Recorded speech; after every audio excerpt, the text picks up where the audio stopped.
In the forgotten corner of the kingdom of Eldoria, where the rolling hills gave way to dense forests and the morning mist clung to the earth like a whispered secret, there lay a small village called Willowmere. It was a place of simple folk, farmers, millers, and craftsmen who lived by the rhythms of the seasons and asked for little more than bread on their tables and peace in their hearts. Among these humble villagers lived a young woman named Alara, whose story would one day be told in every corner of the realm, though she herself could never have imagined such a fate. Alara had known hardship from her earliest days. Her parents, a woodcutter and a seamstress, had perished in the fever that swept through the village when she was barely 7 years old. With no relatives willing to take in another mouth to feed, she had been raised by the village itself, a night here with the baker's family, a week there with the elderly widow who lived at the edge of the woods. She learned early that kindness was a currency more valuable than gold, and she repaid every act of generosity with labor, with gratitude, and with a smile that seemed to carry sunlight even on the darkest days. By the time she reached her 20th year, Alara had grown into a young woman of remarkable presence, though she herself remained unaware of it. Her hair was the color of chestnuts in autumn, falling in gentle waves past her shoulders. Her eyes were a deep and thoughtful brown, flecked with amber that caught the light when she laughed. But it was not her physical beauty that drew people to her. It was something far more elusive. There was a grace in her movements, a warmth in her voice, and a depth of compassion in her gaze that made even the most hardened hearts soften in her presence. She lived now in a tiny cottage at the edge of the village, a modest dwelling that had belonged to the old herb woman before she passed. Alara had inherited not only the cottage, but also the woman's knowledge of plants and remedies, and she had become the village's unofficial healer. She spent her days gathering herbs in the forest, tending to the sick, and helping wherever help was needed. She asked for no payment, accepting only what people could spare: a loaf of bread, a basket of eggs, a warm shawl for the winter months. Despite her circumstances, Alara never complained, never envied those who had more than she did. She found joy in the small things: the first wildflowers of spring, the laughter of children playing in the square, the quiet satisfaction of easing someone's pain. She believed that life had given her exactly what she needed, and she was determined to make the most of it. Little did she know that fate had far grander plans in store for her, and that her simple existence was about to be transformed in ways she could never have imagined. Far from the quiet lanes of Willowmere, in the gleaming capital city of Eldoria, stood the magnificent royal palace. Its towers of white marble reached toward the heavens, its gardens were legendary throughout the realm, and its halls had witnessed centuries of history. Within these walls lived Prince Cedric, the sole heir to the throne, a young man of 25 years who possessed everything the world could offer, and yet felt that something essential was missing from his life. Prince Cedric was, by any measure, a remarkable figure. He was tall and well-built, with broad shoulders that spoke of his skill in swordsmanship and riding. His hair was dark as a raven's wing, and his eyes were a striking shade of blue-gray, like the sea before a storm.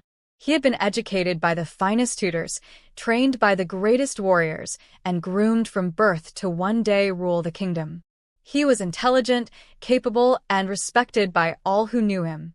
And yet, despite all his advantages, Cedric felt a growing emptiness that no amount of wealth or privilege could fill. The source of his discontent was simple. He was expected to marry, and marry he must, for the continuation of the royal line depended upon it.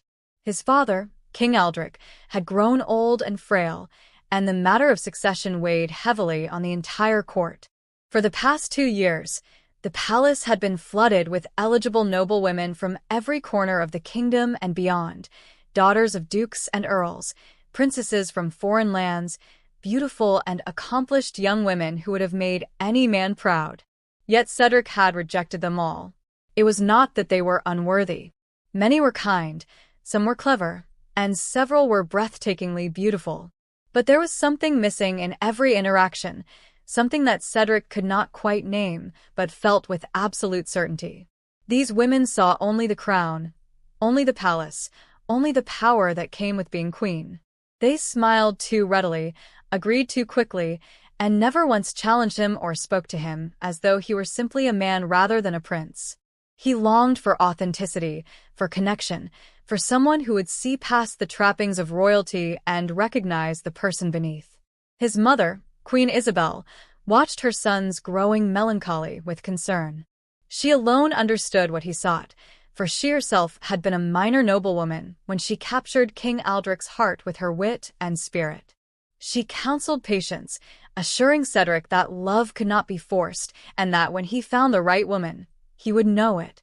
But time was running short, and the pressure from the court was mounting. Something had to change. The idea came to Prince Cedric on a restless night when sleep refused to come.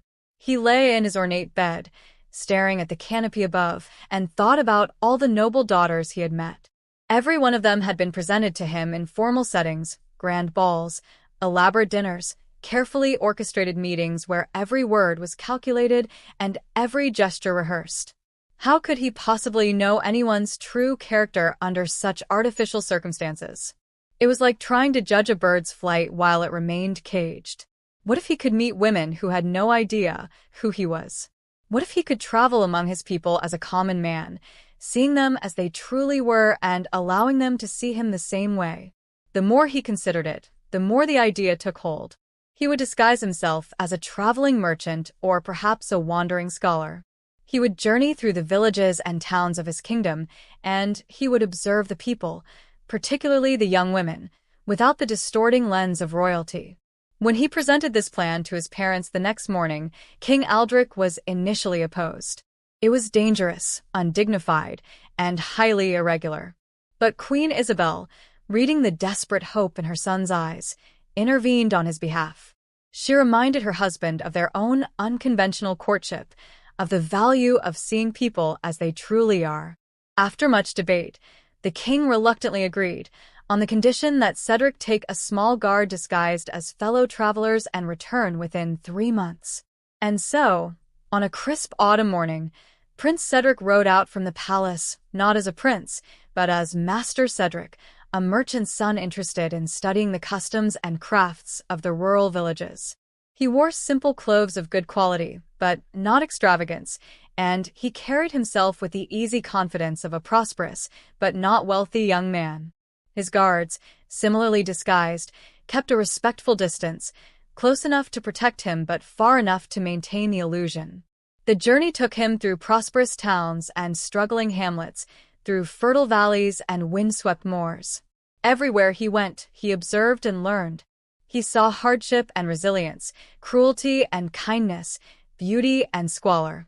He met many young women, farmers' daughters, merchants' nieces, craftsmen's sisters, and while many were lovely and good-hearted, none stirred anything deeper in his soul. Perhaps he began to fear what he sought simply did not exist. It was on the 6th week of his journey, as autumn deepened toward winter, that his path led him toward a small village called Willowmere. The encounter that would change both their lives forever occurred on a gray November afternoon, when the sky hung low with the promise of rain and the forest floor was carpeted with fallen leaves. Cedric had ridden ahead of his companions, seeking a moment of solitude after yet another village where he had found pleasant people, but no one who captured his interest.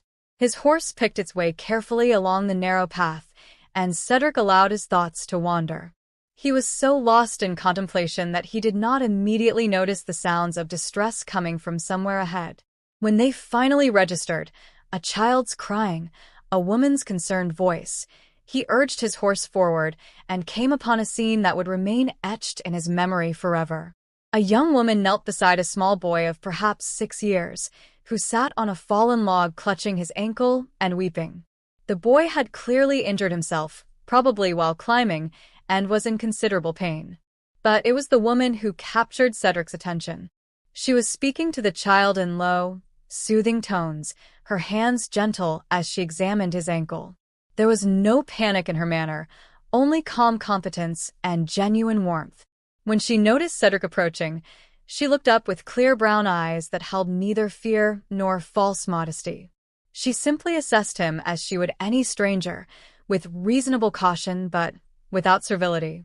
When he asked if he could help, She accepted his offer matter-of-factly, directing him to fetch water from the nearby stream while she prepared a poultice from herbs she carried in a small pouch. As Cedric watched her work, he was struck by everything about her. She moved with an efficiency born of practice, her fingers skilled and sure. She kept up a steady stream of conversation with the boy, distracting him from his pain with questions about his favorite games and stories. When she finally looked up and met Cedric's eyes, he saw intelligence there and humor, and something else, a depth of character that he had been seeking all along. She introduced herself as Alara, a healer from Willowmere. When he gave his name simply as Cedric, a traveler from the capital, she accepted it without question.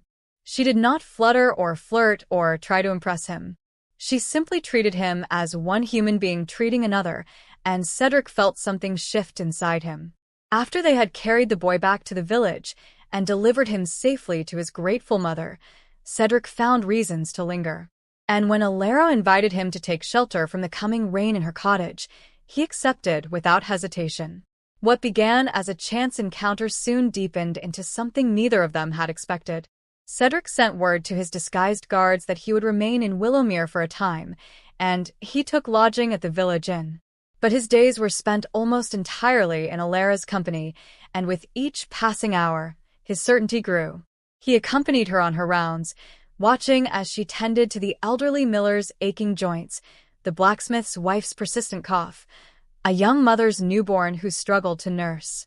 He saw how she treated each person with equal care and respect, regardless of their station or circumstance.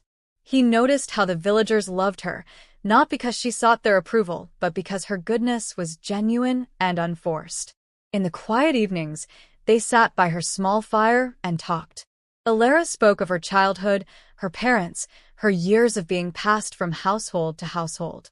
She told him about the old herb woman who had taught her the healing arts, about the satisfaction she found in helping others, about her dreams of perhaps one day opening a proper infirmary where the sick could come for treatment. She asked nothing of him in return for her confidences, and when he shared his own stories, carefully edited to conceal his identity, she listened with genuine interest. Cedric was not accustomed to being treated as an equal. In the palace, everyone deferred to him. The noble daughters he had met had agreed with everything he said, laughed at jokes that were not funny, and carefully modulated their opinions to match his own. But Alara was different. When he expressed a view she disagreed with, she said so plainly, presenting her own perspective with intelligence and conviction. When he made an error in judgment, she corrected him without embarrassment. She treated him, he realized, the way she treated everyone, with honesty and respect and an expectation that he would do the same. As the days turned into weeks, Cedric found himself falling deeply in love. But with that love came a growing sense of guilt. He had not told Alara who he truly was. At first, the deception had seemed necessary for his quest. Now it felt like a betrayal of the trust she had given him. He knew he would have to tell her the truth eventually, but he feared what would happen when he did. Would she feel deceived? Would the easy companionship between them disappear, replaced by the formality that poisoned all his other relationships? The moment of revelation came sooner than Cedric had planned, and not by his own design. A messenger arrived in Willowmere bearing urgent news. King Aldrich had fallen gravely ill, and Prince Cedric was summoned home immediately. The messenger, not knowing the prince was traveling in disguise, made inquiries at the inn, describing the man he sought. Within hours, the entire village knew that the kind young traveler who had been helping their healer was none other than the Crown Prince of Aldoria. Alara heard the news from the baker's wife, who rushed to her cottage breathless with excitement. At first, Alara did not believe it, could not believe it. The man she had come to know as simply Cedric, who had sat in her humble cottage drinking herb tea and laughing at her stories, was the heir to the throne? It seemed impossible. And yet, even as she denied it, pieces began falling into place. His education and refinement, his easy confidence, the quality of his clothes despite their simple cut, the mysterious companions who seemed to watch over him from a distance. When Cedric came to her cottage that evening, she knew the truth before he spoke a word. She saw it in the guilt on his face, the apology in his eyes.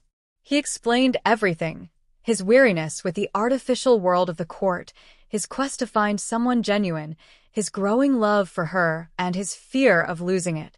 He begged her to understand, to forgive the deception. Alara listened in silence, her heart a tempest of emotions. She felt hurt that he had not trusted her with the truth. She felt foolish for not having seen through his disguise. And beneath it all, she felt a creeping sense of loss, because she had allowed herself to dream of a future with this man, and now that dream seemed impossibly far away. When she finally spoke, her voice was steady despite the tears on her cheeks. She told him she understood why he had done what he did. She told him she did not blame him. But she also told him that she was a village healer, an orphan with nothing to offer, and that whatever had passed between them could have no future.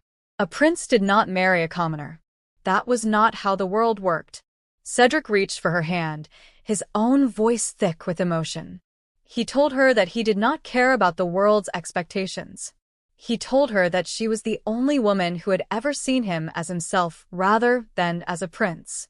He told her that he loved her and wanted to spend his life with her if she would have him. When Prince Cedric returned to the capital with his intention to marry the orphan healer of Willowmere, the reaction was swift and fierce. The nobles were scandalized. The court advisors were aghast. Even some of his closest friends struggled to understand. A prince did not marry a commoner, they insisted. It was not done. The bloodline must be protected, alliances must be considered, traditions must be maintained. They presented him with a parade of objections, each more dire than the last. King Aldric, weakened by illness but still sharp of mind, summoned his son to his bedside. He spoke not with anger, but with the weary pragmatism of a man who had spent his life navigating the treacherous waters of politics. He told Cedric that personal happiness was a luxury kings could not always afford. He spoke of duty, of sacrifice, of the thousands of people whose welfare depended on the stability of the crown. He urged Cedric to reconsider, to choose a bride whose family could strengthen the kingdom. But when Queen Isabel entered the chamber and saw the anguish on her son's face, she intervened once more. She reminded her husband of their own marriage, of how the nobles had initially opposed their union. She spoke of the young woman she had met briefly when Cedric brought Alara to the palace, of her poise, her intelligence, her genuine goodness. She argued that a queen who had come from the people would understand the people, would rule with compassion and wisdom. She asked her husband to meet Alara properly before rendering judgment. The king reluctantly agreed. Alara was summoned to the palace for a formal audience, and she came dressed in a simple gown that the queen had sent for her, nothing extravagant, but elegant and fitting for the occasion. She stood before the king and queen with her head held high, not from arrogance, but from the quiet dignity that had always been her nature. She did not grovel or flatter. She simply answered their questions honestly and waited for their verdict. By the end of the audience, even King Aldric's resistance had begun to soften. There was something about this young woman that defied easy dismissal. She was remarkable. The weeks that followed were among the most difficult of Alara's life. She had been installed in the palace as a guest while the question of her marriage to the prince was debated. Endlessly. She was surrounded by luxury she had never imagined, attended by servants who catered to her every need. And yet, she had never felt more alone. The noble daughters who had hoped to win the prince's hand regarded her with barely concealed contempt. They whispered behind their fans, criticized her manners, mocked her humble origins. Some attempted to befriend her with false sweetness, hoping to learn secrets they could use against her. Others ignored her entirely, pretending she did not exist. The court was a battlefield, and Alara had no armor. But she also had resources they did not expect. Years of navigating the social complexities of village life, of reading people's true characters beneath their surface presentations, had given her insights that the sheltered noble women lacked. She saw through the flattery and the manipulation. She responded to cruelty with calm dignity, refusing to give her tormentors the satisfaction of seeing her wounded. And gradually, she began to win allies, servants who appreciated her kindness, older nobles who admired her composure, and particularly the queen, who recognized a kindred spirit. Prince Cedric watched Alara's struggles with admiration and growing love. He saw how she maintained her essential self despite the pressures that sought to break her. He saw her kindness toward those who treated her well, her grace toward those who did not. And his conviction deepened. This was the woman he wanted beside him for the rest of his life. The turning point came when a fever swept through the palace servants' quarters. While the nobles fled in fear of contagion, Alara went to help, using her healing skills to tend the sick. She worked tirelessly for days, and several lives were saved that might otherwise have been lost.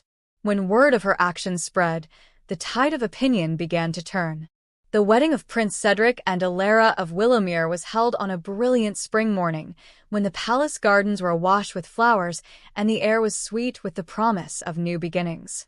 It was the grandest celebration the kingdom had seen in a generation, and yet at its heart was something remarkably simple. Two people who had chosen each other not for wealth or status, but for love. Alara wore a gown of ivory silk that had been crafted by the finest seamstresses in the realm, but she had insisted on incorporating elements that honored her past. Delicate embroidery of wildflowers like those she used to gather in the forest, a small pouch of healing herbs tucked into her sash as a reminder of who she was and would always be. Her hair was woven with simple blossoms rather than jewels, and when she walked down the aisle of the great cathedral, she seemed to carry with her the freshness and honesty of the countryside she had come from. The guests were a remarkable mix. Nobles sat beside farmers. Foreign dignitaries shared pews with the humble villagers of Willowmere, who had been brought to the capital as Alara's honored guests. The baker's wife wept openly. The blacksmith, cleaned up and uncomfortable in his formal clothes, beamed with pride. Even those nobles who had initially opposed the match found themselves moved by the obvious love between the couple and the genuine joy of the occasion. When Cedric and Alara exchanged their vows, their voices steady and their eyes locked on each other, something shifted in the kingdom. It was as if a door had been opened to new possibilities, new ways of thinking about what mattered and who deserved honor. A prince had chosen love over convention, goodness over status, and the realm would never be quite the same. The celebration continued for 3 days. There was feasting and dancing, music and laughter. Alara danced with villagers and nobles alike, Cedric by her side. And when they finally retired to their chambers as husband and wife, they carried with them the knowledge that they had fought for their happiness and won. The years that followed proved that love was not only romantic, but practical. King Aldric's health improved, though he eventually passed the crown to his son and spent his final years in peaceful retirement with his beloved queen. And when Cedric and Alara ascended the throne as king and queen, they brought with them a vision of rule that would transform the kingdom. Queen Alara never forgot her origins. She established infirmaries throughout the realm where the poor could receive medical care regardless of their ability to pay.